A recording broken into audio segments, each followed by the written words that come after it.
Let me tell you about the night of my life when terror struck years ago during my college time when we had decided to do something idiotic. We knew that a few miles off in the woods of our city stood this old abandoned asylum. They say it was haunted where patients used to walk around ghostly and their voices scream within it. That's what we used to hear about. Of course we didn't believe any of that. We considered it all baloney to terrorize the young ones. So one Halloween my friends Jason, Rachel and I decided to check it out. Jason was always looking for an adrenaline rush. He always wanted the daredevil thing. He brought along his camera and said we should make a fun video where we could just laugh about later. Rachel and I weren't so thrilled about it, but we didn't want to get out and look scared in front of them. The place was exactly as creepy as you would imagine. The trail leading to the asylum was thick with weeds. The building had all the classic horror movie themes: broken windows, graffiti-marked walls, and an eerie stillness that gave you the crawling skin. We climbed through a shattered window to get inside. I knew something was off as soon as we stepped in. You know that feeling when the air is so still that it feels like it's wrong? Like the whole place was watching us. And of course it was hit by dampness and decay smells. Every step made more noise than it should have. Jason was beaming naturally. "This is incredible," he said, filming it all with his camera. The deeper we penetrated into the structure, however, I could feel Rachel's fingers digging into my arm tighter and tighter. By this point neither of us said much. About 10 minutes and we started hearing things. At first it was faint, like whispers carried by the wind. I thought it was just the creaking of the old building, but Rachel suddenly stopped. "Did you hear that?" she whispered. "Hear what?" I asked, trying to sound braver than I felt. "I think someone said my name." Jason laughed. "Come on, Rachel, it's just your imagination." But then my flashlight caught something at the end of the hallway. There was a man, or at least I think it was a man.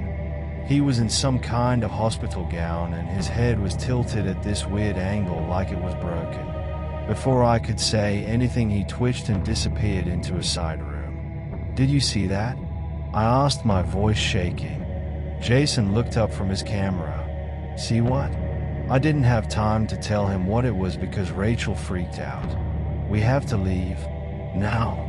We turned back to face the window, but the door we had just used slammed shut behind us, thudding like a kick to the belly. I nearly dropped my flashlight. Jason pushed at the door, trying to yank it open. It did not give, and then it started.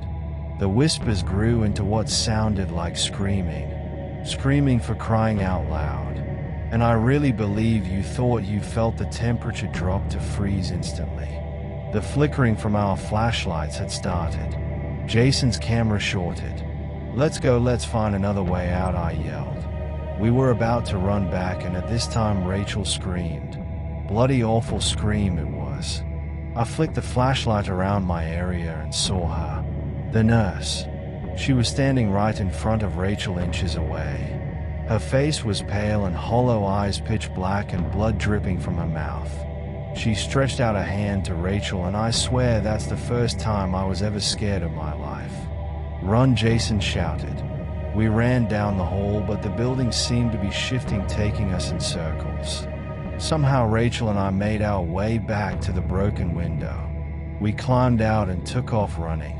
It wasn't until we were halfway down the path that we realized Jason wasn't with us. We called his name, but there was no answer. The silence was deafening. The next day the cops searched the asylum.